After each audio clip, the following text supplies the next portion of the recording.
avez un rôle à jouer pour aider à corriger les excès du passé. Vous les collègues du Grand Kivu, quittez les groupes armés, je vais le dire.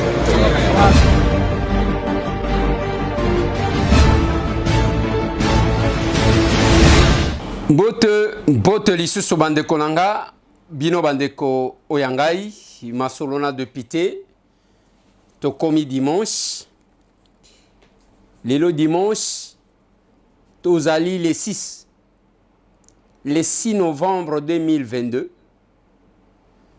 tokobeta masolo lobi tosolola kite, pambate tozalaki na bamwa makambu ebele, na échange patriotique pour na déterminer date. Il y a marche tolingi tout ça là contre l'agression rwando-ougandaise. Masolo. Masolo na de pité bande konangai na kosolola toto kosolola makambu ya question sécuritaire à l'est du pays. Quelques autres révélations et commentaires. Masolo. Masolo na de pité, c'est la tension dans un coin du Grand Équateur. Les gens s'entretuent. Pourquoi? Pendant que, en ce moment, nous regrettons na oyo et zo salema na kwamutu. D'autres s'ajoutent, d'autres cas s'ajoutent. Masolo. Tokobete labino li solo, excusez-moi, li solo ya retour. Encore en force, il y a Covid. Balobi en un seul jour, plus de 100 cas. Bakangi batuna Covid. Il faut que zonge la moins mouke mesure barrière. Masolo. Bandeko, il y a Kassai central. Bientôt là, Bokoyamba. Une forte délégation. Madame Dadi Thérèse. Capable Jacques Kambay, capable Dadi Thérèse, je voulais dire. Na bande comme Soussou Bokomona va capable François Chizoubou va capable Birlan Kalonji. Na bande comme Soussou ba Larsen, Bazo Kitakuna. C'est 12, samedi 12. Et Kozala Mukolo, il y a double cérémonie. Double cérémonie. Action commune pour la République. Nabande comme Soussou, to organiser marche ya kafu kafu. Pour na koloba non à l'agression rwando-ougandaise. Toko bandelango na palais du peuple ne bisika toko sangana na triomphal. Tokei ti na ville. Boya ebele, aux amuto société civile, aux journalistes, aux anani, tout ce que nous faisons, nous le faisons parce que notre pays existe. Nous devons éviter désormais. Il y a cause là-bas observateur de la situation de notre pays. Comment on a yango lokola ya batu. Et ça samedi, nangonga ya 8 heures, tokutani déjà devant le palais du peuple sur triomphal. Marche contre l'agression. Tokope sabino ba détail. Nalingi tobeta masolo bande konanga nalobi na bino ke lobi tokutana kite pambate tozalaki moi un peu yeke na ba makambo ebele yango comme d'obligation tozongeli bino lisusu lilo toyaka kosolola biso na bino ezalaka pambate ezaya ke biso totia votre disposition o tozomona o tozoyoka o toyebi bino pe bopesi biso o bino bozanango. Bande konanga, nous sommes pendant les moments les plus difficiles pour notre pays. Tozanangonga oya ezo senga une détermination ya biso nyonso. Je l'ai dit l'autre fois que le président de la République Mbela na ye zalaki malamu, bien qu'il y a toujours les gens qui ramassent des choses. Ya koloba que tobo sana ba divergence na biso. O nazamutu ya lamuka. o naza mutu soki ya FCC naza mutu soki à côté nini tobo sana yango pour l'intérêt supérieur de notre nation, de notre pays. Les appartenances politiques ezali parce que le Congo existe. Si le Congo n'existe pas, ces appartenances-là ekozala te. Namboka batu pasi ya kozala.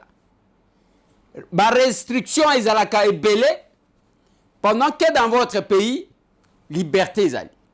On ne peut pas comprendre que biso nyonso ba Congolais, biso nyonso tolobi tozaba na mboka, tobimisaki awa nzembo que tout le monde chantait, au des pères et des mères, mais pendant des situations comme celle-là, on reste en arbitre. Il y a qu'observaka batu, il y a kotalaka, non, tozotala batu boy. Eza ya kotale la batu te, c'est l'engagement. Makambu ya ko critiquer to boy te. Mais ce qui critiquer, yo moko sali nini, c'est la question. Tomonaki bande konanga, le Jean. Tangu chef de l'État lobby, bamsuba lobby, wana lobby nini? Falaki a déclaré guerre. Wana lobby nini a déclaré guerre. Bande konanga. Quelque part là, ezana biloko yo ba bomba ka pour que batu ba yeba te ke ozali ko déraisonner. Eza biloko nini? Il y a peut to saleli bino ba émission to analyser la situation. La société civile ya Nord Kivu. Ba pesi biso une révélation. Ba lobby ba moni na Bunagana na katia ba M23 ba moni le général John Numbi. Nathalie Sibino na lobby calculer le rang qu'occupait John Numbi dans cette armée. Au Bazalaki, prétendant combattre le M23 et les forces négatives à l'est de mon pays. Et John Numbi, Aza Congolais à Kodutete, c'est un Katangais connu, Moulubakati. Des pères et des mères. Mais nous avons quand même appris que à se retrouver dans la M23. Et ça dit tout. Il y a que Batongo Tozolo Baketo déclarer guerre. Parce que pour que le président déclare la guerre, il faut qu'il soit sûr de l'armée au Azali, commandant suprême. Mais ce qui est encore les informations en sa possession font état à certaines faiblesses. Oh, Batunion se basent constater. Ozo Senga quand même a déclaré guerre contre le Rwanda et l'Ouganda. Avec quelle armée? Nabasoda entre l'M23 et le FARDC. C'est ça. Yewana. Ngate Moutouna publié, c'est Abraham Louakabouanga qui a publié ça. Colonel Ngakoufe Désiré, un commandant de la police qui s'est retrouvé à Katissi à Komi côté à M23. Et c'est cette armée, cette sécurité-là, Bozolo Bana Félix a déclaré ouvertement la guerre. On ne déclare pas la guerre si on n'est pas sûr de la gagner. Makamwa Bitumba pesa kana ba réalité belé. Qui savait que Poutine, avec tout ce qu'il nous a présenté comme arme, pouvait faire autant de temps qu'il a fait aujourd'hui na Ukraine? Qui savait? Nani ayebaki? Bitumba basala kango pona miso abatute, to pona munoko te. Moi, je n'ai jamais été militaire. Natikala kokota ata formation moko ya ba soda te. Naza civil. Mais je réfléchis comme mutu nyonso. Oko déclaré mbangu mbangu. A déclaré Bitumba. A déclaré Bitumba. Avec quelle armée? La meilleure façon de vaincre Makambozo le Kakuna, ezaya ko s'organiser d'abord, organiser l'armée congolaise. Toutes les forces africaines au Balobi et Zoya, Tozo mona ka bazo présenter biso ba hélicoptère, bazo présenter biso biloko. Et avec quel impact chez nous? Liboke ya moninga basomela kango kwanga te. Bazo yaka ko découvrir ce qu'est le Congo pour nous faire du mal demain.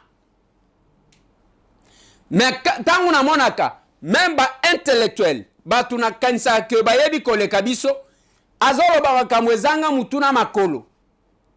Vous voulez demander à Félix Antoine Tshisekedi Tshilombo de déclarer la guerre avec une armée instable qui joue entre l'M23 ou entre les forces négatives et les FRDC. Et Japon attend que Simbate, Bozoango Keyem to Asala. Bande Konangai, je dois saluer les efforts des autres. Le général Chiko Chitambwe. Yewana Akendaki, pas seulement pour encourager Mampinga, mais inspecter lui-même sur le terrain.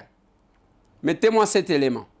Dans le cadre d'une visite d'inspection et de commandement, les sous-chefs d'état-major en charge des opérations et renseignements, le général-major Chiko Chintambwe et les commandants de la 3e zone de défense, le lieutenant-général Marcel Mbangomashita, sont arrivés à Kibumba, dans le territoire de Nyiragongo, ce 3 novembre 2022. Ils ont à l'occasion rehaussé le moral des éléments des forces armées de la République démocratique du Congo alignés au front sur l'axe Kibumba-Rumangabo qui s'affrontent à la coalition M23 RDF.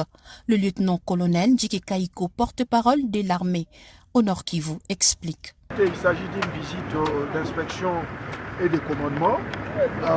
Les commandants 3e zone de défense et les sous-chefs ayant en charge les opérations ont tenu, n'est-ce pas, à se rendre compte de l'effectivité de la réorganisation des éléments des forces armées de la République démocratique du Congo sur l'axe Kibumba, en prévision bien évidemment de manœuvres à venir. Nous allons mettre tout, les forces armées de la République démocratique du Congo vont tout mettre en œuvre, n'est-ce pas, au regard des moyens déjà à notre possession, pour que la population, notre population des Rutshuru puisse rentrer dans son milieu naturel. Telle est la volonté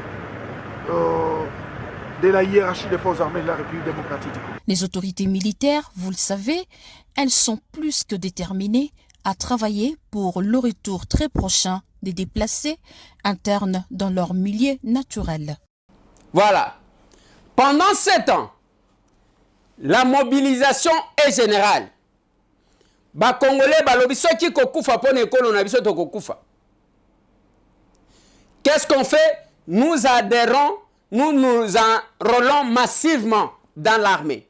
Yango zomona, ezala bana basi, ezala mibali, ba jeune nyonso, ba ke komiti kapona kosunga ko bunda pona mboka oyo.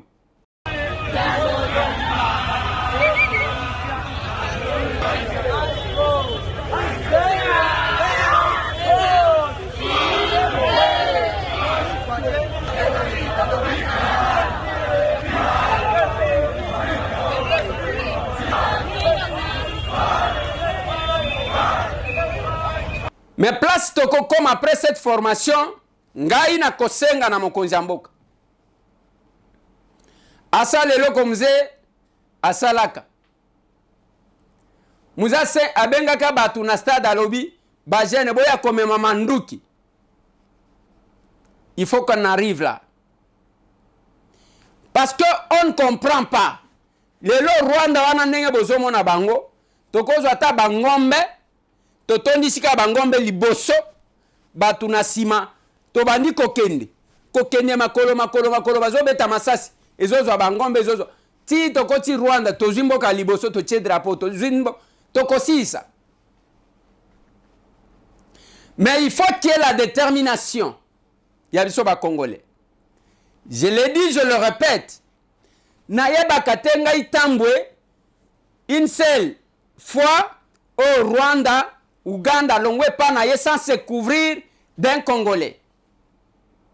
Makamutoza nango yango. Yango totonda na ba rebelle na Assemblée nationale. Yango bozomona les mêmes rebelles, bango ba se retrouvaka na ba gouvernement. Après avoir tué, après avoir Koboma, Bake Batondi, na institution de la République. Chance pe bazaka nango, bazaka nomination zaka pete po na bango. Banomaka bango facilement. C'est ça aussi la réalité à Mboka na biso. Tala ba jeune wan, modèle bakeko s'enrôler dans l'armée parce que le chef de l'État a parlé. C'est l'unique rare fois où bozoka ba Congolais bazolo ba langage moko. Et la force de nos vaillants combattants, ils ont une position biso tozanango. Je le dis toujours, la détermination c'est aussi l'attitude.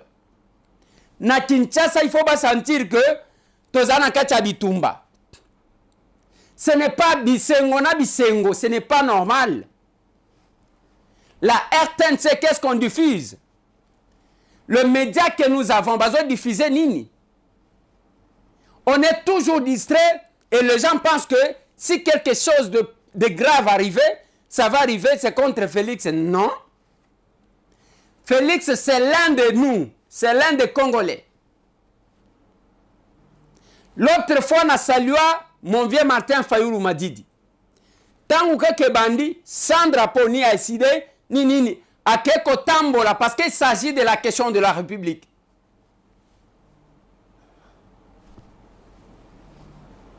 Mais tous ceux qui prétendent diriger demain le pays, qui deviennent comme des agents de renseignement, il y a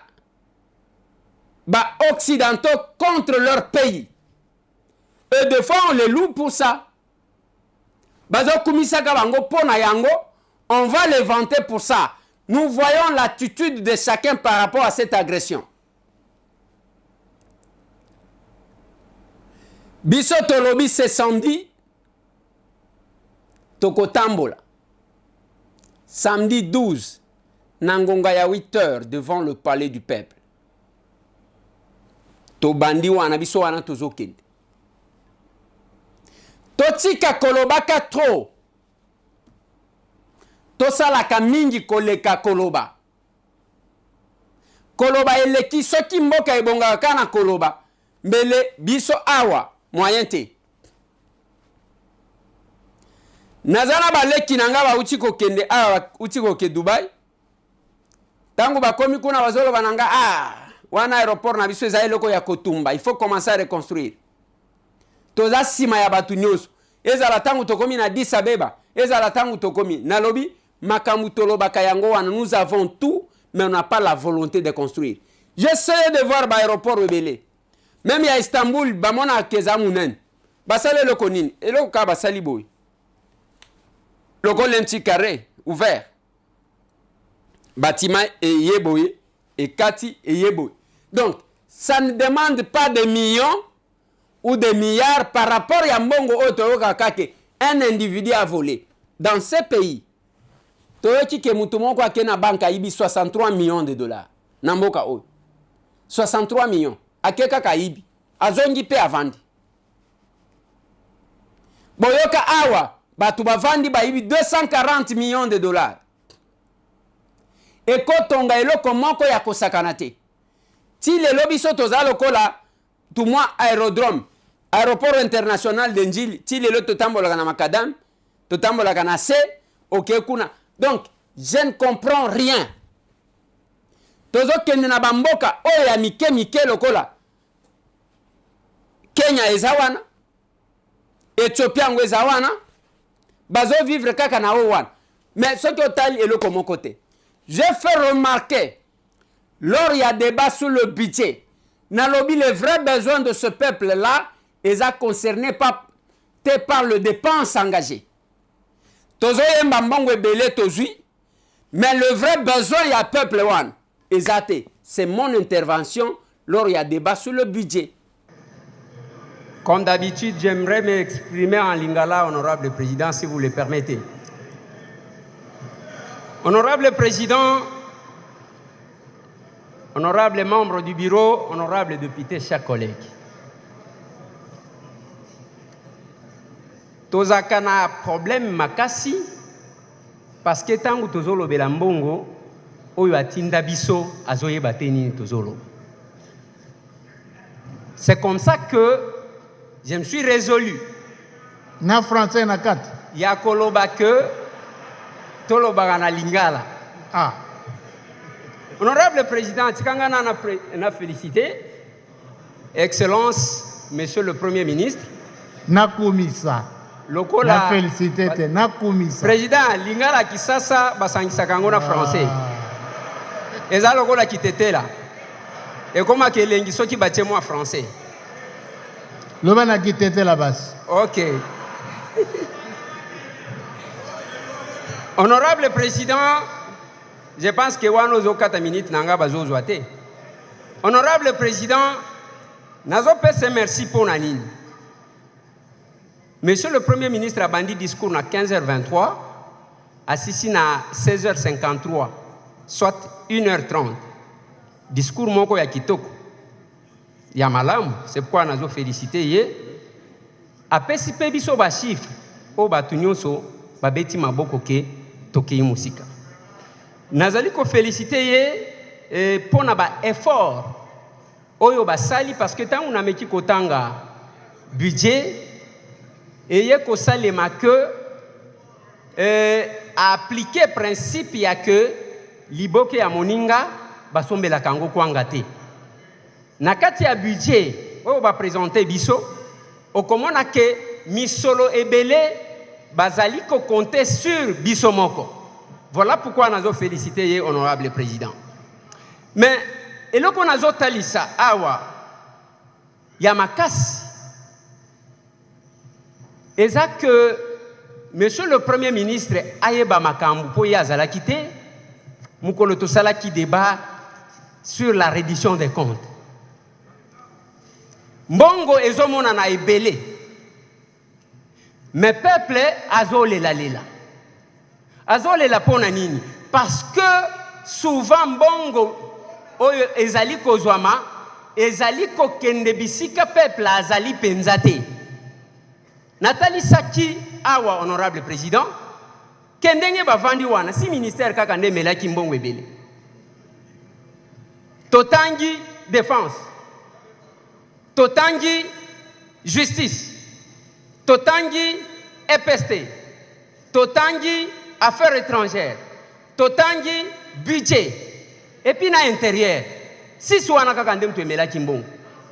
Mais na yaki koloba honorable président likambu moko. Nathalie sina lobi na nyonso tu wana. Tozonga sikoyo na moko moko. Parce que oyo ezana tina ezako produire mbongo te. Kotika la pe kolandela ya ke discours nyonso tozo sala. Est-ce que mbongo ekokoma ekosuka te na kokoma awa? Tozana mboka oyo ville misatu kaka nde batu bazovanda nde batu bazotonga. Kinshasa, Lubumbashi, Kolwezi balingi babakisa me Goma. Esili le reste batu bazate. Nyonso tu wana ezanini honorable président. C'est parce que orientation ya misolo. Nakoloba que il n'y a pas que le Katanga qui a le minerai et que le Katanga n'a pas que le minerai. Eza kolobani. Na lingi natalisa. Awa pona ya liboso pona population honorable président eza kolia. Agriculture tozo sala nango nini. Soki tokomi ndenge nini tozo sala pour que tolia. Même ya muke oyo ango bazo produire na Kitenge, na Kabongo, na Kitanda, okomona biloko ezo pola moyen bima ezate. Soki otali na lobakango tous les jours. Fonctionnement ya ba institution eza complémentariste honorable président. Eza ndenge batu bomona kalokola toza banguna te. Oyo asimbi si oyo asimbi ekeyikuna. Soki ekoti kozala ndenge wana ekozala malamu. Honorable président, tolobeli makambo ya justice. Même chef de l'État a baillé justice en. Émission éleki. So okomona bakangi ba prisonnier, on n'a pas un camion et so même ba prisonnier kuna bazo même bango na ba moto na ba kete. Bijango mongo ekendaka wapi. Soki otali mikolo nyonso honorable président, évasion kaka ils se sont évadés. Mbongo ba pesa na justice et garde des sceaux et sala kamusala nini. Ceux qui ont tuni ba juge, tuni ba magistrat, ba koye bisayo que tozon di ma corruption parce que biso tozo akaka nomination, le reste mwana na mwana se débrouiller. Tokenya ministère à l'intérieur, honorable président. Oui, tozo lobe la sécurité za malam. Mais sécurité, il n'y a pas que l'armée. Bao bazo gérer kabiso mikolo nyonso, c'est la police. Total awa même capitale na Kinshasa. La police azana mituka boni. Oya kekulu na bimi boya kekuna. Okokuta honorable président sous siat ezana ba policier misatu na mundu kimoko ebeta ka moko raté.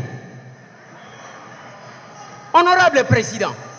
Et pendant 7 ans, bozo senga cette police là, balobate bazo sale le côté. La police se baye ko timbela lokola bazo tirer bango mingi mingi. Nde bazu système ya kanya makasesi. Comme ça bino ba magistrat lokola bino bozaka cop na ba kuluna ba finga kabiso. So ki to kanyi so to kotinda sans passer par le jugement. Parce que l'acte de naissance d'un crime c'est le jugement. Honorable président, si ko to tieba tu na ba condition wan, mundu ki te, mutuka te, matrak te, yango moni des fois ba komi ko sakana même dans la police qui est le symbole ya mboka na biso. Tolobe l'armée, honorable président. Mbongo ezobi ma ebele na réduction des comptes c'est 47%. Et qu'il y a qui n'armée, biso bazolo baka, bozo sombela ba militaire te, bazane le côté ainsi de suite.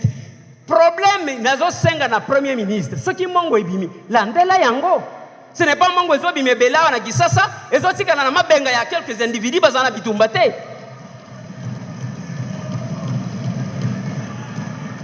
Honorable président, honorable député, chers collègues, mukolo toko yeba kosa l'inventeur ya omoni mutu atushaka mbongo boye parce que batuana soki azimbongo biso général Mobimba atushaka boye ba député batushaka boye mais bongo ba mituka makasi na mapango oyo sombaka yango ndenge nini. Honorable président, tokomi ko vivre quelque part là lokola nzoto ezanga anticorps. Excellence monsieur le premier ministre alobi awa makambu ya Ukraine. Biso tokozalaka kaka ndengo en tant que nous vivons de l'importation.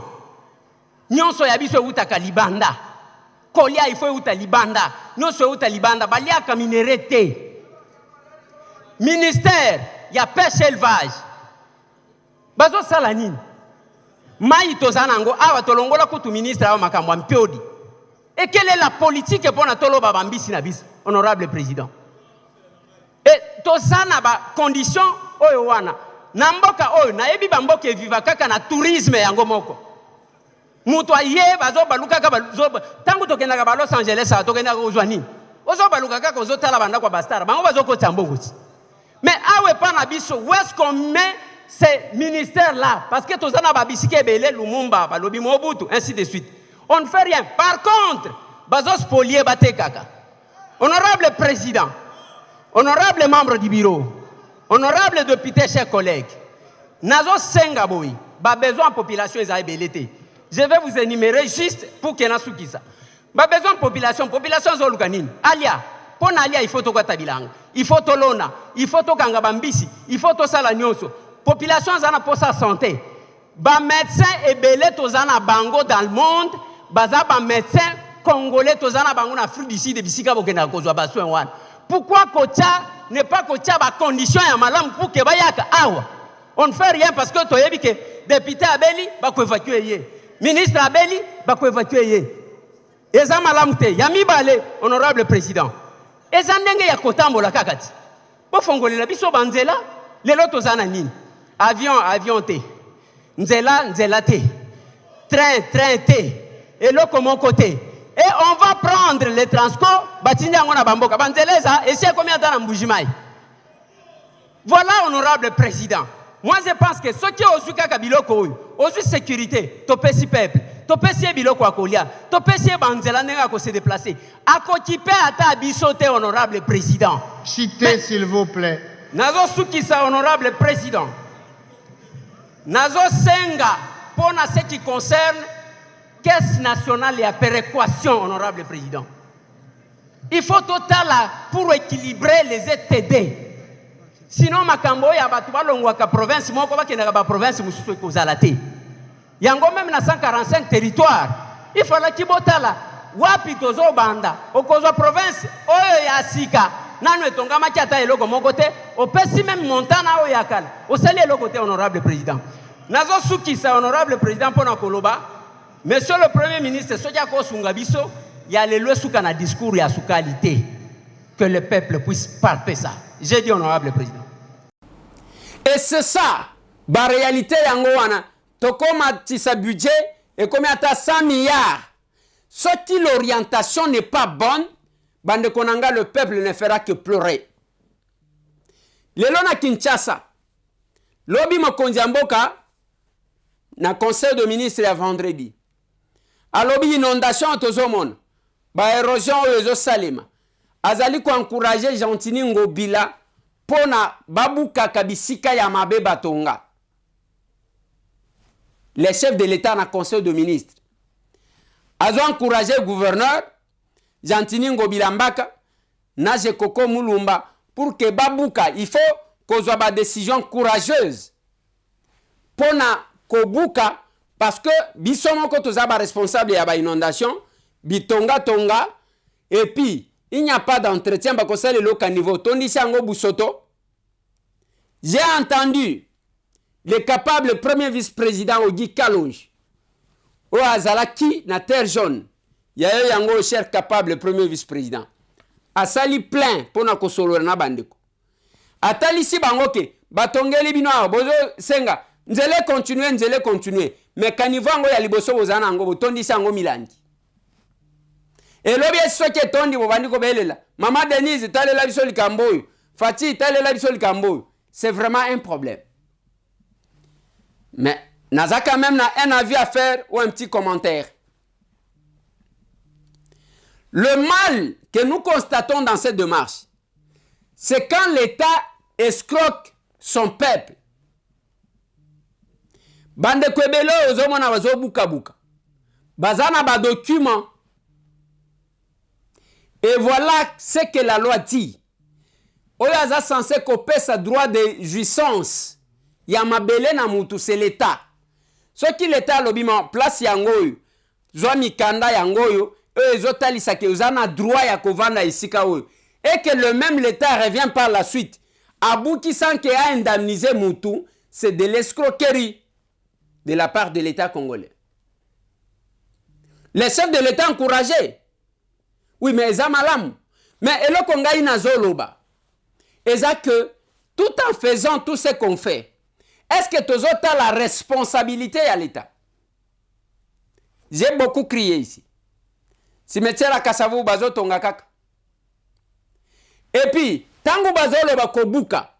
Pona nini place bakonzi bavandi ba na lobby. Bulldozer wane zo kota te pona kobuka. Les 3 sites qui ont été cités comme échantillon par Daniel Lasselo Mukolo, Sama Lukonda Zaki ko instruire bango. Bedengaliema, PNMLS, Ndeba Yoko Bakisa, Oya Sokopao. Sur ces 3 sites-là, Babouchika Kasokopao, ba sauter, ba kena pompage, bisika bato bazana ba parapluie bazali, bao bazana ba parapluie te bazali. Bongo, Bedengaliema ezo zelanine. PNMLS ezo zelanine. Banani bateki frontière tout au long ya fleuve, ba indo-pakistanais bazakuna. Je vais revenir sur la question à Sardine na lobelaki. J'ai été récusé. Balobi Eliezer Aza juge parti. Il y a des choses qui se cachent.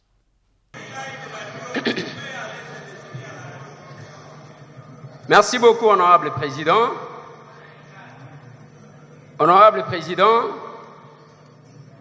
avec votre autorisation, je vais encore une fois de plus intervenir en lingala, si vous le permettez.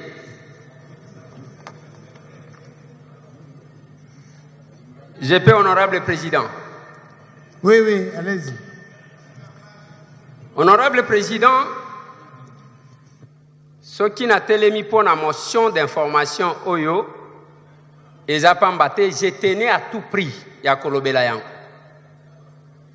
Parce que La vie de nos peuples en dépend.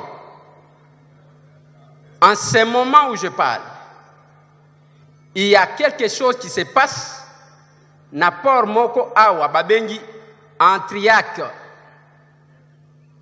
Bazali ko charger au moins 6335 cartons. Il y a produits avariés. Et ces 6335 cartons, honorable président, eza basardine au babengi ani. Et à destination ya Kisangani Boyoma. Honorable président, tokomi lokola passoire dans ces pays. Et c'est un service de l'État qui nous donne cette information, mais incapable d'arrêter ça. Et cette cargaison, oyo ezo kende pona koboma, population na biso, ezali kosalema au vu et au sud de tout le monde, et le service compétent ne parvient pas à suspendre. Les services qui nous ont contacté, président, nazalaki awa na bimi, na komi kuna balobi, honorable, ceux qui bosali quelque chose, c'est 6335 cartons et kokende kuna. Et comme le système, ceux qui bayen na biloko expiré, honorable président, va changer ba carton avec la complicité de quelques services étatiques, à part ceux qui font l'exception. C'est ainsi, honorable président, je n'ai cessé de crier tout le jour.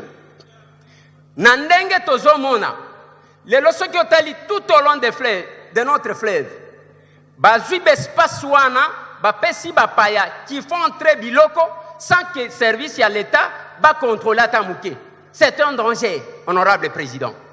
Nous avons vu na Kinshasa, babouki sokopao, babouki qui pompage, et ça malamu ya kebatongi place à mabe. Mais ba oyo bazo tiabiso en insécurité, misala ya l'État bazali susu capable te ya ko contrôler. Honorable président, awa ngai na lobi pona kosokola maboko, c'est à notre chambre bazwa ba disposition et que ba collègue na biso ya chopo bazwa likambo yo sérieux. En ce moment, ceux qui ont kitoko kuta ba barge wana, nazana ba image, nazana ba carton oyo ndenge bazo charger. Ba congolais oyo ba moni que danger zali ko salema. Honorable président ba ebisi biso. Sur les réseaux sociaux, tout le monde a plus d'une fois, ezala ba soso biso tozolia. Boyebi dans quelles conditions? Ezala ba misuni tozolia. Biloko ya kopola, honorable président. Mais on a demandé, na meti kokot en contact, na DG ya OCC, sans succès. Na meti kokot en contact, na ba service habilité ya keba kende ba stopper. C'est un seul service de l'État, ndeke kuna pona ko stopper. Ba sengi même keba décharger quelques cartons, bazo senga bango $400 pona ba oyo ba ko tiko décharger, incapable de trouver sa faute de moyens, honorable président. Voilà pourquoi, honorable président, nazo senga na bureau ya Assemblée nationale. Biso toza ba représentant ya peuple wana balingi balie se biloko ya kopola ndenge tozoli yango na Kinshasa. Bazwa des dispositions qui s'imposent. Honorable président, ce qui okozwa téléphone na yo, peut-être yo bakoyamba yo, poto komi kobanga kobenga benga. Ce qui okoti kosala quelque chose pour que ba barge wana ezana en triac o bazali ko charger ba bloquer yango pour que musala esale mamalamu toko sauver notre peuple. J'ai dit, honorable président. Mais il y a les députés qui sont allés se faire corrompre pour le peuple congolais. Bakoufa ceux qui biloko ya mabe koti. J'attends, le moment viendra, je vais donner ma version na ba document ongana zanango. Ma démarche, mon émotion, les appels, pona tokende tokutana kuna, tokutana boy. Ngai tambwe nazoluka mbongo te na makila bandeko na ngai. Je ne le ferai pas. Nakosala yango te. Oh, il n'est pas coopératif, il n'est pas flexible. Je dois être flexible pour faire tuer ceux qui sont censés nous voter. Ba électeur nabiso, oye ovandi a ozo lataka cravate, ozo ya mbongo pona kobomisa peuple na yo. Je ne le ferai pas. Je ne le ferai pas. Je ne le ferai pas. Bisson Action commune pour la République. Ezande Moussala, pour l'intérêt supérieur, il y a peuple Nabiso de manière sincère et honnête. Oui. Nandimite ke ba parti ezami balemi satu ya modèle. Moutakolo banaye kengai bako corrompre ngate s'il n'y a pas d'opportunité d'être corrompu. Mais nous sommes capables de dire non. Atasoki nazananza. C'est ce que nous apprenons aux autres. Nous avons proposé les bino, nous avons causé la bino échange patriotique na biso ya lobby. Mais ce qui est allé, nous avons présenté deuxième siège à Goma dans 2 mois seulement. Owana, immeuble wana bozomona ya Moulay. Aser à Goma. Eza eloko moko biso toye ko ça la polémique na batute. Nous présentons ce qui se passe, ce qui se fait et nous proposons. Hier nous avons échangé, on a mis l'accent sur l'agriculture.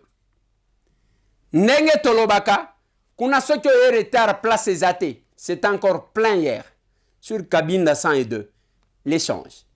Oui, nous avons échangé. D'abord. Les peuples d'abord, oui, mais Blangada. D'abord. Les peuples d'abord, oui, mais Blangada. D'abord.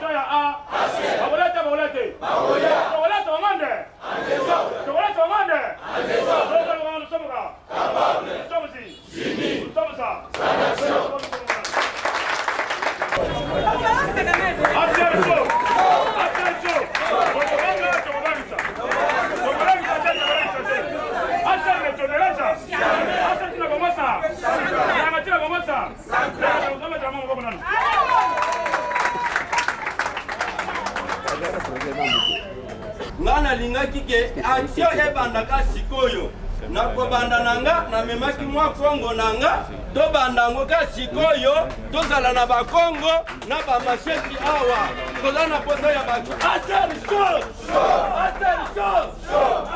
parti ya ba show banda action to banda wa to tika mituna tuna ebele to sana action.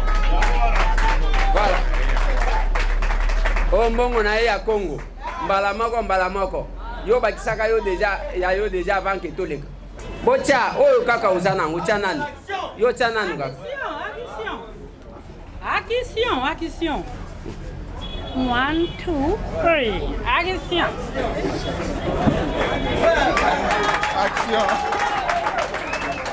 Bocha déjà.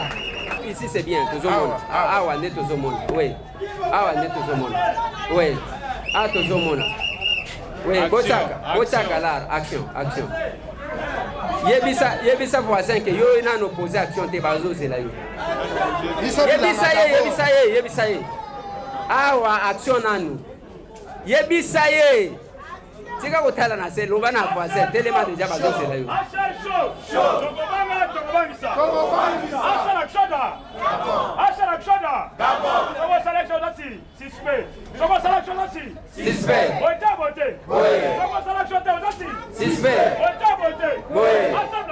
D'abord. Makam. Awa. Bochaka na kitunga te parce que na lina monaka.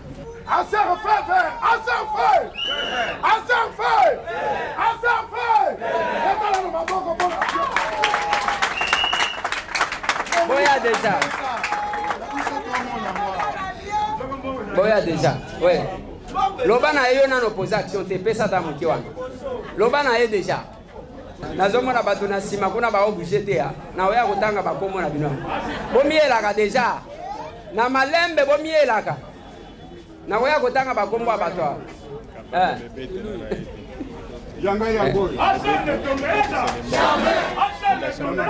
Bebeto wana nazomona te.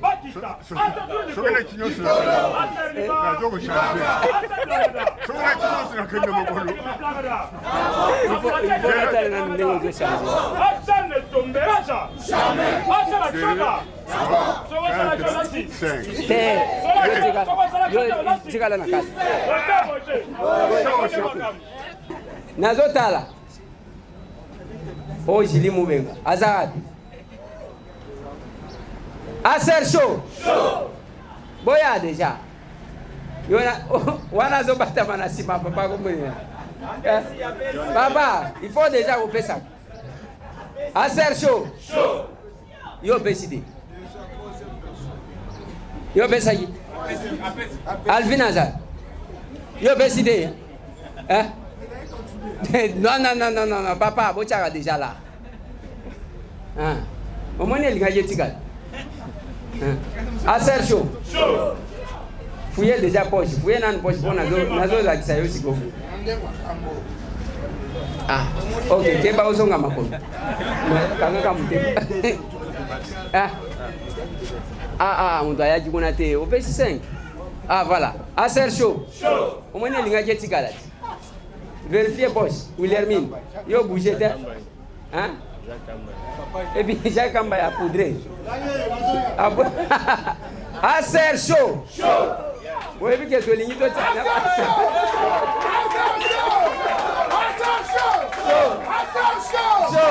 Voilà. Voilà. Aser chaud. Oh, Moussale Banditi. Aser chaud. Aser chaud. Aser Blangada. D'abord. Aser Blangada. D'abord. Aser Blangada. D'abord. Les partis des masses. Les partis des masses. Les partis qui privilègent l'agriculture. Les partis bien placés. Les partis bien soutenus. Les défenseurs de la bonne justice. Les défenseurs de la bonne gouvernance. Aser ne tombera jamais. Les défenseurs de l'unité nationale. Les défenseurs de l'unité nationale. La main de la classe politique congolaise. Votez. Nous sommes là. Nous sommes là. Zanaction.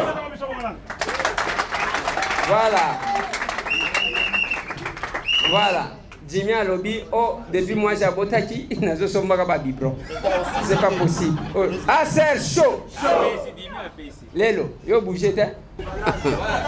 Aser chaud. Aser chaud. Ouais. Comment il peut y avoir ça l'action tout le monde? Ah.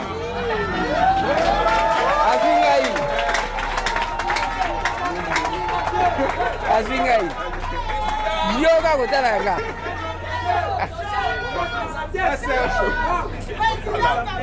Kapena optala.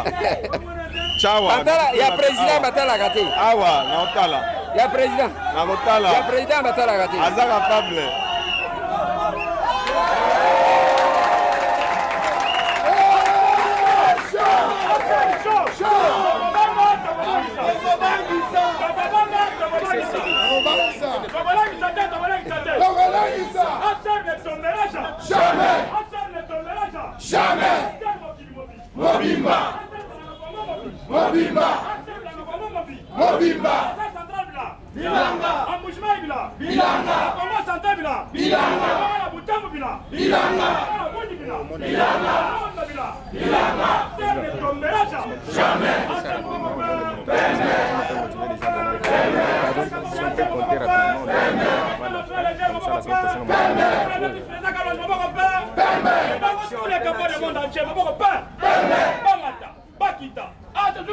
Licolo.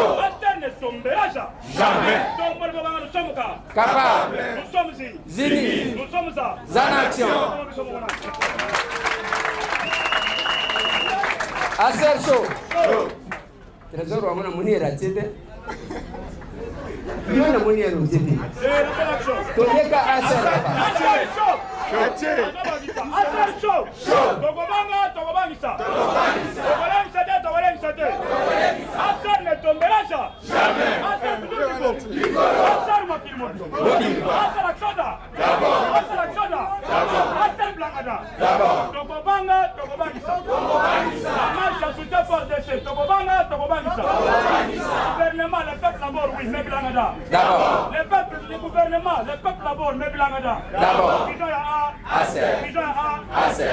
Nous sommes capable. Nous sommes Zini. Nous sommes Zanaction. Aser chaud. Aser chaud. Ah.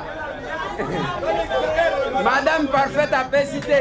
Adèle Magina est pété. Aser chaud.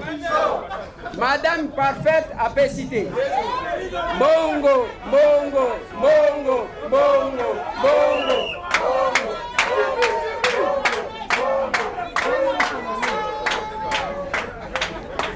Pesaka déjà. Eko kanane l'onyina yo. Aser chaud. Donc c'est la seule qui a fait comme ça tout. Entre temps, Voilà. Yangoyo.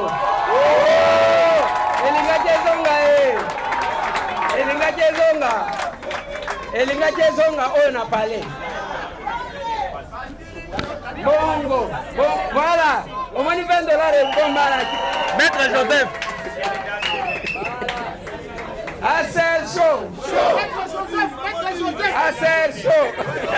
Tokosal na lingi bopo na marche nini bolingi tosal. Ezana marche de soutien na FRDC.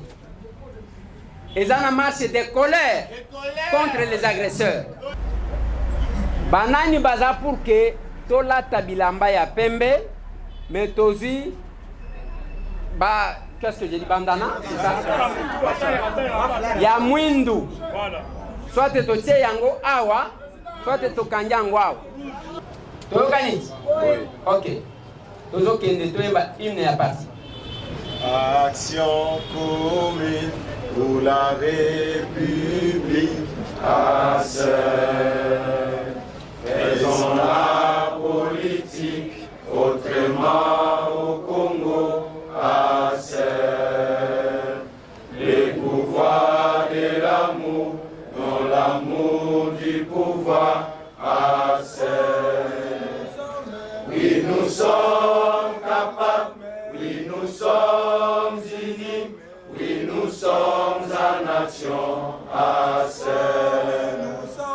oui, nous sommes capables, oui, nous sommes unis, oui, nous sommes en action à dans le patriotisme, l'unité, le travail, bâtissons le Congo à tenons-nous la main, travaillons ensemble pour changer le Congo à oui, nous sommes capables, oui, nous sommes unis, oui, nous sommes en action à oui, nous sommes capables, oui, nous sommes unis, oui, nous sommes en action à par la démocratie, arrachons le pouvoir, conservons-les longtemps à pays de nos aïeux, avec toutes nos richesses, oui, nous sommes capables à oui, nous sommes capables, oui, nous sommes unis, oui, nous sommes en action à oui, nous sommes capables, oui, nous sommes unis, oui, nous sommes en action à Et nous avons insisté sur la marche. Boyato Sangana. Nous devons marcher contre l'agression. En attendant la stratégie moussous. Okinenge to okaniti. Olati elamba ya pembe. Au besoin, ozu ki tambala ya mwindu olati. Na mutu. Soki likase zali otie wana. Ndozu ki tendi ya mutane otie awa. Ezo la kisake, ya pembe ezo la kisake, biso tozaka na likamu na batute. Ya mwindu eza matanga, biso tozana ngo ya bandeko na biso bako kufa. Oya mutane, c'est la détermination. Samedi, à 8h devant le palais du peuple. Oza la papa, oza la maman, oza la nani, tokuta na wana. Biso makambu to échange quand même denge boyoke échange patriotique. Tolobi nous passerons beaucoup de temps kuna na zamba. yango moni ba agronome bazaki wana bango tozozo bango comme les grands électeurs qui doivent nous proposer des choses. Awa tolobi bakumbi tracteur tokozwa misato parce qu'il y a 3 tracteurs qui arrivent, bien que bande konangai mboka na biso ezana problème. Mboka oyo ezana problème. Balobi biloko ya agriculture eza exonéré. Mais total abo tracteur eye kuna exonération ezate. Bazo senga biso plus de $10,000, donc plus de $11,000. Biloko ango, c'est pas possible. Et yango tolobaki, d'abord ba capable. Ceux qui ba capable, ba yebi kokumba tracteur. Mais faut la notion ya mécanique. Ce n'est pas mutu babenga bango nini, ba tractoriste. Hein? Oye wana prise d'air ya pamba, il faut to bengelo mécanicien te. Il faut la mécanicien oye tomoni nengo kosala parce que ba tracteur ezana matadi tozo luka mbongo pour que to de douane lokola bazo kosa biso que eza exonéré, eza le kuta parce que l'argent qu'il demande eza yango te. Et batu bakokumba yango e biso na ba bilanga musala na biso kozala wana. Yango tolobi na batu. Ozui ba bot yako tikela biso na kabinda 102. Ozui so kinini yako tikela biso. Ba semence yako tikela biso. Nous sommes capables de faire ça. Nous sommes capables de nourrir ce peuple. Nous sommes capables de proposer makambo batuna nu bayokate. Voilà pourquoi on nous appelle le capable. Et Panabiso, c'est capable président, capable premier vice-président, capable secrétaire général, capable. Le capable parce que nous sommes capables de faire ce que nous disons, de dire ce que nous faisons. Au Koutango nulle part. Bande Konanga, Nazoye Bisabino qui est solidaire optique, il y a une opération qui va se faire, déjà c'est 26, oui, du 26 au 30 de ce mois. Makambu ya misu ezo salema tozana galerie présidentielle atika kobebi sambongo ya kolukaka ba visa ba séjour na makambu mususu. Ne faut pas chercher plus loin ce que vous avez tout proche. J'ai aimé parce que mbela nanga ezo yokana. Il y a un grand chef de corps qui m'a contacté. Ne Eliezer place wana basimba yo basala yo misu zawapi. Je l'ai adressé. J'ai dit un chef de corps. Tangu tozolo ba chef de corps wana comme on a été que ministre. Mona lokola premier ministre, lokola président de l'Assemblée, lokola président du Sénat. Parmi, donc, un chef de corps à lobby, depuis où expliquer, ngai na kokende kuna te na okende. Oyo, eza awa. Monsieur Michel, solidaire optique, a memela biso libande ezali awa. Galerie présidentielle, nouvelle galerie présidentielle, na sewana. Okomona solidaire, côté escalator, oyewan. Awa kaka na gombe. Non loin à la gare centrale. Alors, il y a cette action-là qui va se faire. Et l'avantage avec Solidaire Optique, ce que vous avez libanda, vous foutez la libanda, vous tindika batubaye aw. Bakoko sayote. Vous avez facilité à kolandela yomoko, qu'est-ce qui s'est fait?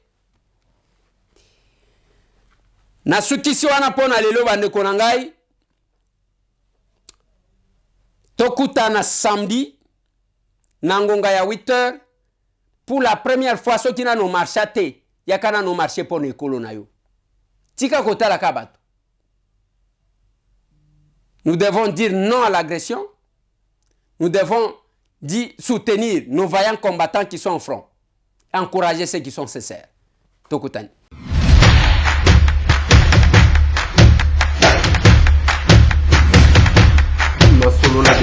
Honorables députés et sénateurs, vous avez un rôle à jouer pour aider à corriger les excès du passé. Vous les collègues du Grand Kivu, quittez les groupes armés, je vais le dire.